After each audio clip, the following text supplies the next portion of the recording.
नमस्कार, माझं नाव मारुती गणपतराव विरुरकर, विशेष शिक्षक, जिल्हा परिषद उच्च प्राथमिक शाळा भुतली किनाळा, पंचायत समिती आर्वी, जिल्हा परिषद वर्धा येथून मी या राज्यस्तरीय प्रदर्शनी करता शिक्षक ह्या गटामध्ये शैक्षणिक साहित्य निर्मिती या करता आलो। माझ्या शैक्षणिक साहित्याचं नाव आहे प्रयोगातून गणित व विज्ञान। हे सर्व जे मी मॉडेल तयार केलेले आहे हे अध्यापनामध्ये विद्यार्थ्यांसाठी उपयोगात यावे आणि एक वेळा विद्यार्थ्यांची भूमिका विद्यार्थी केंद्रित असल्यामुळे शिक्षकांचं फक्त एकच काम आहे मार्गदर्शन करणे आणि त्यानंतर विद्यार्थ्यांना त्या साहित्याचा वापर करून ते अध्ययन करू शकतात। तर याप्रमाणे माझे गणित आणि विज्ञान ह्या दोन्ही विषयासंबंधी हे सर्व शैक्षणिक साहित्य मी तयार केलेले आहे। याचा नक्कीच विद्यार्थ्यांना फायदा होईलच आणि होतसुद्धा आहे। धन्यवाद सर। थोडं दाखव ना सर, कसं काय दाखवू का?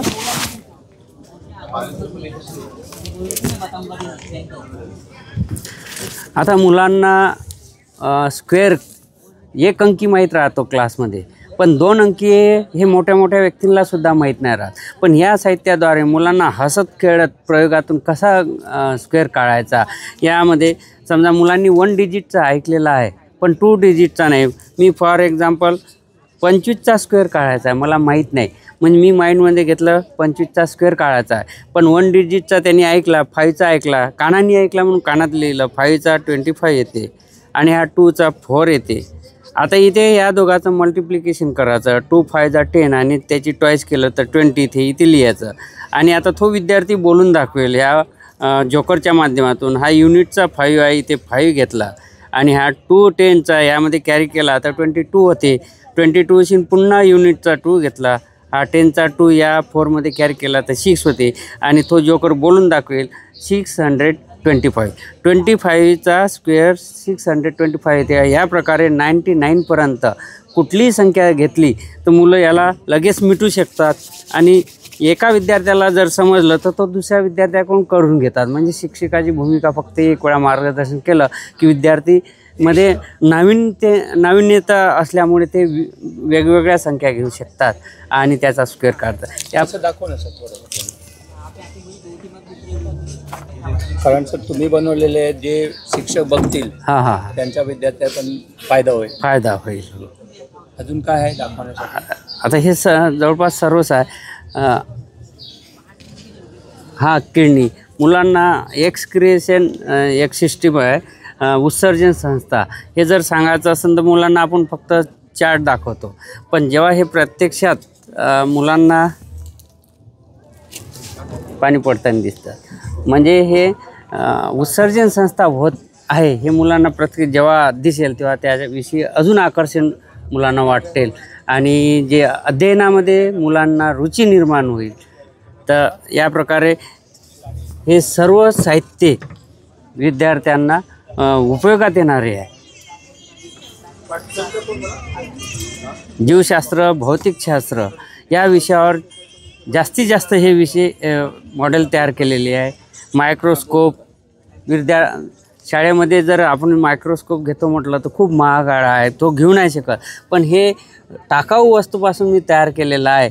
यामध्ये जसा तो विकत भेटते त्याच पद्धतीने बनवला आहे, सर्व वेस्टेज मटेरियलपासून, आणि मुलांना याच्यापासून पूर्ण लाभ घेता येतो आणि मुलांना मायक्रोस्कोपचं ज्ञान होते। दुसरा एक मायक्रोस्कोप बनवलेला आहे। यामध्ये अध्यापनामध्ये मोबाईलचा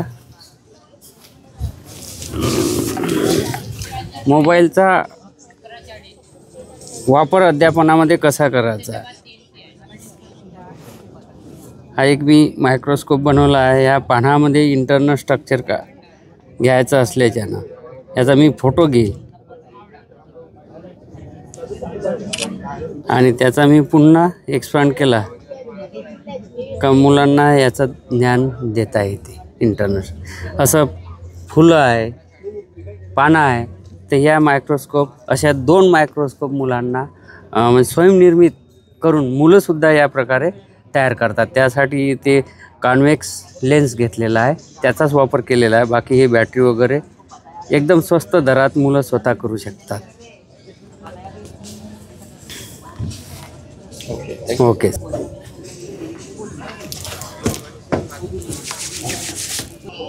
गुड मॉर्निंग सर. माझे पूर्ण नाव मुकुंद लालकृष्ण करंजेकर आणि मी इयत्ता 10वीचा विद्यार्थी आहे आणि मी सरस्वती विद्यालय अर्जुनीमोर इथेच शिकतो.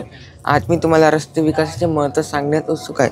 जसे आपण सर्व जाणतो की रस्ते आपल्या वाहतूक व्यवस्थेचा कणा आहे. शहरे आणि खेडी यांना जोडतो. रस्ते आपल्या दैनंदिन जीवनात महत्त्वाची भूमिका बजावतो. लोक, वस्तू आणि सेवाच्या हालचाली सुलभ करतात. आपल्या देशाच्या अनेक भागामध्ये रस्त्याची स्थिती खराब आहे, ज्यामुळे अपघात, गर्दी आणि आर्थिक नुकसान होते. मात्र रस्त्याची दुरवस्था काय आहे, अशा स्थितीसाठी कोणते घटक जबाबदार आहेत, रस्ते विकास करण्यासाठी इतका महत्त्वाचा काय सर, या दैनंदिन सामान्य घटनावर आपण प्रकाश टाकूया. पहिली गोष्ट, या शेतकऱ्याला रस्त्याच्या या बाजूपासून असलेले बोरवेल आपल्या शेतीला पाणी द्यायचे असेल तर तो काय करणार. दुसरी गोष्ट, या कॉर्डिनेट मॅनेजमेंटला रस्त्याच्या या बाजूपासून दुसऱ्या बाजूला असलेलं नवीन सिवरेज पाथ म्हणजे नाली बांधायची असेल तर तो काय करणार. पण अडचण आहे रस्त्याची. आता इथे विकसनशील युगात जोखीम कमी करण्यासाठी आणि सेवाच्या हालचाली सुलभ करण्यासाठी आणि अशा सर्व केबल्स आणि विद्युत पुरवठा भूमिकाच होत आहे. तर आपण विकसनशील देश आहोत आणि आपल्या सर्व महानगरामध्ये अशा प्रकारे विकास होत आहे. परंतु मुख्य समस्या म्हणजे रस्त्यामुळे निर्माण होणारा अडथळा. मग अशा समस्या उपाय तरी काय. मग अशा प्रकारे रोडला डॅमेज होऊ द्यायचे काय. तर या प्रयोगामध्ये मी माझा प्रयोग सादर केला, ज्याचं नाव आहे फ्युचरिस्टिक इको फ्रेंडली रोड. या प्रयोगामध्ये रोडाचे कन्स्ट्रक्शन पारंपरिक पद्धतीने न करता आधुनिक पद्धतीचा व निसर्गपूर्वक पद्धतीचा वापर करून आपण रोड बनवणार आहोत. ज्यामध्ये प्लॅस्टिक मटेरियलचा वापर करून रोडाचे मटेरियलसोबत तयार केले जाणार, ज्यामुळे आजूबाजूच्या परिसराला कुठला त्रास होणार नाही आणि पर्यावरणाला हानी पोहोचणार नाही. या कन्स्ट्रक्शन पद्धतीमध्ये आधी आपण रस्त्याच्या कन्स्ट्रक्शनच्या सेगमेंटच्या स्वरूपामध्ये जिथे रोड बनवायचा आहे त्या लोकेशनच्या जवळ तयार करू. जसं की मेट्रो ब्रिजेसद्वारे तयार केले जातात. आधी ब्रिज सेगमेंटच्या स्वरूपामध्ये तयार केले जातात, नंतर त्या कन्स्ट्रक्शनच्या जागेवर नेऊन एकत्रित जोडल्या जातात, ज्यामुळे आजूबाजूच्या परिसराला कुठल्याही प्रकारचा त्रास होणार नाही. या रोडाचं कन्स्ट्रक्शन तयार करत असताना त्याची जेव्हा सेगमेंट तयार करतात त्या प्रत्येक सेगमेंटमध्ये एक पाथ तयार करून, जेणेकरून शेतकऱ्याला पाणी न्यायचे असेल तर या मार्गाचा वापर करू शकतो. दुसरी गोष्ट, नाली बांधायची असेल तर हा सेगमेंटसुद्धा उचलले जाऊ शकते. अशा प्रकारे सोबतच अंडरग्राउंडिंग सिस्टीम आणि अंडरग्राउंडिंग वायरिंग तयार करत असताना हे रोडाची महत्त्वाची एक भूमिका बजावतो, ज्यामुळे रोडाला पर्यावरणाला हानी न पोचविता हे सगळे काम सोप्या पद्धतीने होऊ शकतात. सर, सोबतच हे या प्रयोगाद्वारे प्लास्टिक रिसायकलिंगचा उपयोग रोडाच्या कन्स्ट्रक्शनमध्ये तयार करणार आहोत. या प्रक्रियेमध्ये प्लास्टिकचे कचरा एकत्र करून त्याची सिमेंटसह मिश्रण करून हे रोडाच्या बांधकामासाठी वापरले जाणार, ज्यामुळे रोडाची टेन्साईल स्ट्रेंथ आणि टिकाऊपणा वाढतो आणि हे पर्यावरणाला हानी पोचणार नाही. आणि प्लास्टिकमध्ये वापरलेलं PET आपण वापरलेले सामान्यतः हे जी एक टेन्साईल स्ट्रेंथ जी ताण सहन करण्याची क्षमता वाढवते. जी सामान्यतः रोडाचे कन्स्ट्रक्शन सामान्यतः वापरलेले प्लास्टिक 100 पटीने म्हणजे 100 मेगापास्कल ही प्रेशरचा युनिट आहे. हे 100 मेगापास्कलपेक्षा अधिक स्ट्रेंथ प्रदान करतं, जी रोडासाठी अतिशय आवश्यक आहे. जी रोड अधिक मजबूत आणि दीर्घकालीन होतात. आणि प्लास्टिक रिसायकलिंगच्या पर्यावरणाला संरक्षण करताना आणि उच्च स्ट्रेंथ आणि टिकाऊ सुनिश्चित करतात, जे रोडासाठी आवश्यक आहे. जर अशा प्रकारे मी माझे प्रयोग सादर केले आहे. Thank you. Hello, good morning. My name is Kumudini Satish Kapdi and my school name is HR Patel School, Shirpur, District Dhule. My project name is Automatic Drinking Water Without Sensor. हा ह्या माझ्या प्रोजेक्टचं स्ट्रक्चर आहे आणि हा माझा project आहे. मी आता दाखवते तुम्हाला हा कसा वर्क करतो. इथे ठेवलं की पाणी त्याचं येतं.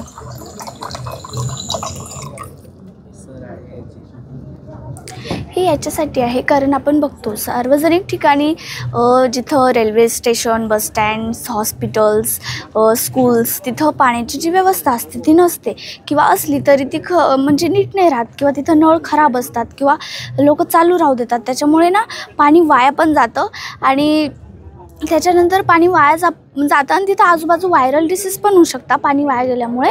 म्हणून मी हा प्रोजेक्ट तयार केलेला आहे. थँक्यू. किती खर्च आला या प्रोजेक्ट? सर मला तर 25-30 रुपये चाललेले आहेत खर्च. म्हणजे कमी खर्चाचा आहे आणि त्याच्यात करंट वगैरे काहीच काय नाही. वापरलेलं आहे सर याच्यात मी ह्या क्लिप्स वापरलेल्या आहेत.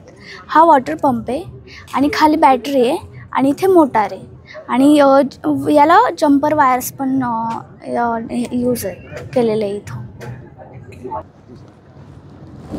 मराठीमध्ये चालेल ना? मराठीत चालेल ना? माझ्या शाळेचं नाव सरदार एस के पवार हायस्कूल नगर देवळा, तालुका पाचोरा, जिल्हा जळगाव असं आहे. मी प्राध्यापक उमेश काटकर, सरदार एस के पवार हायस्कूल नगर देवळा. आमचा विषय आहे अन्न आरोग्य आणि स्वच्छता आणि उपविषय आहे नैसर्गिक वनस्पतींचे जतन आणि संवर्धन. ह्या ज्या काही वनस्पती आहेत या वनस्पती भविष्यामध्ये नामशेष होण्याच्या मार्गावर आहे. या वनस्पतीचं जतन आणि संवर्धन होणं ही काळाची गरज आहे. म्हणजे येणाऱ्या पुढच्या पिढीला या वनस्पतींचा ठेवा, आपले जे काही आयुर्वेदामध्ये वनस्पतींना जे महत्त्व आहे ते पुढच्या पिढीला कळावं यासाठी मी शासनाचं लक्ष वेधण्यासाठी या वनस्पतीची इथं मांडणी केलेली आहे. तर याच्यामधल्या ज्या काही वनस्पती आहे या कन्नड तालुक्यातील जे गवताळा अभयारण्य आहे त्या गवताळा अभयारण्यामधील या वनस्पती आहेत. जंगलाला मोठ्या प्रमाणामध्ये आग लागते उन्हाळ्यामध्ये आणि ज्या काही गुरेढोरे चरतात त्याच्यामुळे या वनस्पती ज्या आहेत या वनस्पती नष्ट होण्याच्या मार्गावर आहेत. त्याच्यापैकी मी काही वनस्पती ज्या आहेत या वनस्पती तिथे गवताळा अभयारण्यामध्ये जमा केलेल्या आहेत. त्याच्यापैकी ही जी एक वनस्पती आहे ही मोरवेल आहे. या मोरवेल वनस्पतीचा उपयोग आपल्याला रक्तपित्त, अंगावर जेव्हा कोड येतं किंवा खरूज होतं आपल्या अंगाला किंवा गळा सुचतो त्याला आपण गंडमाळा असं म्हणतो, त्याच्यामध्ये याचा मोठ्या प्रमाणामध्ये काय केला जातो? उपयोग केला जातो. त्याचप्रमाणे ही जी काही वनस्पती आहे या वनस्पतीच्या जी बी आहे या बीचा आकार मेंढीच्या शिंगासारखा आहे म्हणून या वनस्पतीला मेढाशिंगी असं वनस्पती म्हटलं जातं. ही जी मेढाशिंगी वनस्पती आहे हिचा उपयोग सांधेदुखी, पाठदुखी व स्नायूंचे दुखणे, वातरोग व पित्तामध्ये मोठ्या प्रमाणामध्ये केला जातो. दुसरी आहे शतावरी. ही जी काही शतावरी आहे ही शतावरी शक्तिवर्धक आहे. या शतावरी डोंगराळ अभयारण्यामध्येच या वनस्पती सापडतात. ज्या वनस्पती आपण आर्टिफिशियल पद्धतीने शेती करतो ही ती शतावरी नाही. ही खडकावर उगलेली, ज्यावेळेस पावसाळा संपतो त्यावेळेस डोंगराला ज्यावेळेस घाम फुटतो त्याप्रमाणे जसं शिलाजीत येतं त्याप्रमाणे ही जी वनस्पती ही वनस्पती आपल्याला त्या अभयारण्यामध्ये मिळते. ज्यावेळेस आपल्याला किडनी स्टोन होतो, किडनी स्टोन विरघळण्यासाठी या वनस्पतीचा मोठ्या प्रमाणामध्ये काय केला जातो? उपयोग केला जातो. त्याचप्रमाणे ही जी काही वनस्पती आहे हिला भुईआवळा असं म्हणतात. ही भुईआवळा कावीळ, हिपॅटायटिस बी असं आपण म्हणतो. या वनस्पतीचा काढा जर आपण घेतला आणि नाकामध्ये तिथे 2 ते 3 जर थेंब जर टाकले तर त्यावेळेस आपल्याला या भुईआवळीचा उपयोग होऊन 3 दिवसामध्ये त्या व्यक्तीचा कावीळ बरा झालेला आम्ही बघितलेला आहे. त्याचप्रमाणे अक्कलकारा, ज्यावेळेस आपले दात किडतात किंवा दातामध्ये जंत असतात आणि त्यावेळेस खूप मोठ्या प्रमाणामध्ये आपले दात दुखायला लागतात त्यावेळेस अक्कलकाऱ्याचं जर बी जर आपण दाढीच्या तिथं ठेवली तर लगेच दाताचं दुखणं रिलीफ मोठ्या प्रमाणामध्ये आपल्याला भेटतं. ही आहे मुरुड शेंग. ही जी मुरुड शेंग आहे ही मुरुड शेंग ज्यावेळेस लहान बाळाला संडासी होतात, जुलाब होतात त्यावेळेस उघडून आईच्या दुधामध्ये उघडून हे बाळाला दिलं जातं. त्यामुळे बाळाला मोठ्या प्रमाणामध्ये रिलीफ मिळतो. त्याचप्रमाणे बाळाचं पोट दुखतं ते आईला कळत नाही किंवा ते मुरडा येतो बाळाला त्यावेळेस या शेंग उघडून तिचं दुधाबरोबर जर दिलं तर बाळाचं पोट दुखणं रिलीफ होतं. सर एक प्रश्न आहे माझा. कसं तुम्हाला हे आलं की हे लोकांना दाखवलं पाहिजे? मी तालुका विज्ञान प्रदर्शन आणि जळगाव जिल्ह्याला विज्ञान प्रदर्शनामध्ये ज्यावेळेस हे ठेवलं त्यावेळेस मी बघितलं की म्हणजे बऱ्याचशा शिक्षकांनी किंवा विद्यार्थ्यांनी जे पुस्तकामधले जे मॉडेल्स होते त्या मॉडेलचा उपयोग केलेला होता, म्हणजे तेच ठेवलं होतं. पण मग जे दुर्लक्षित आहे बा, जे अभयारण्याचे ते आज नामशेष होण्याच्या मार्गावर आहेत. ज्या वनस्पती नामशेष होत आहेत बा त्यांची पुन्हा निर्मिती होणारच नाही. मग ह्या वनस्पतीचं जतन, जसं काही प्राणी नामशेष होण्याच्या मार्गावर आहे. चित्ता भारतातून नामशेष होऊन गेला, आपण तो दुसरीकडून आणला माननीय पंतप्रधानांनी, तसे ज्या ह्या वनस्पतीसुद्धा नामशेष होण्याच्या मार्गावर आहे आणि या वनस्पतीचं जतन आणि संवर्धन व्हावं यासाठी राज्यस्तरीय विज्ञान प्रदर्शनामध्ये हा प्रोजेक्ट आम्ही ठेवलेला आहे. हा प्रोजेक्ट ठेवल्यामुळं काय झालं की याचं कन्झर्वेशन आणि प्रिझर्वेशन होणं हे खूप महत्त्वाचं आहे आणि शासनाचं लक्ष वेधण्यासाठी मी हा औषधी वनस्पतीचं जतन आणि संवर्धन हा प्रोजेक्ट आम्ही इथे ठेवलेला आहे. खूप चांगली बाब आहे सर, कारण आपण नव्या युगाकडे चाललोय आणि आपण आणि हा जो ठेवा आहे आपल्या पुढच्या पिढीला भेटणार नाही, या वनस्पती पाहायला भेटणार नाही. मग कमीत कमी त्याच्यासाठी बॉटनिकल गार्डनची निर्मिती झाली की ज्याच्यामध्ये भविष्यामध्ये जर हे नष्ट झालं तर बॉटनिकल गार्डनमध्येच आपल्या पुढच्या पिढीला किंवा मुलांना या वनस्पती पाहायला भेटणार आहे. मग सध्याच्या परिस्थितीला जरी बॉटनिकल गार्डनमध्ये आपल्याला इथं मांडता आलं नसलं तरी एक प्रिझर्वेशन म्हणून आणि त्याचं संवर्धन म्हणून मी हा वनस्पती या प्रदर्शनामध्ये ठेवला आहे, जेणेकरून शासनाचं लक्ष त्याच्याकडे वेधलं गेलं पाहिजे की हा जो नैसर्गिक ठेवा आहे हा जपला पाहिजे आणि त्याचं संवर्धन होणं गरजेचं आहे. कारण एकदा वनस्पती जर नष्ट झाल्या तर त्या पुन्हा निर्माण होणार नाही आणि त्याच्यासाठी हा आमचा प्रयत्न राहिलेला आहे. महत्त्वाचे जे आपण मेडिकलवरून त्या गोळ्या घेतो त्यांचे उपयोग फक्त तात्पुरते असतात आणि यांचे जे गुण असतात ते कायमस्वरूपी ठेवतात, म्हणजे त्याचे साईड इफेक्ट होत नाही.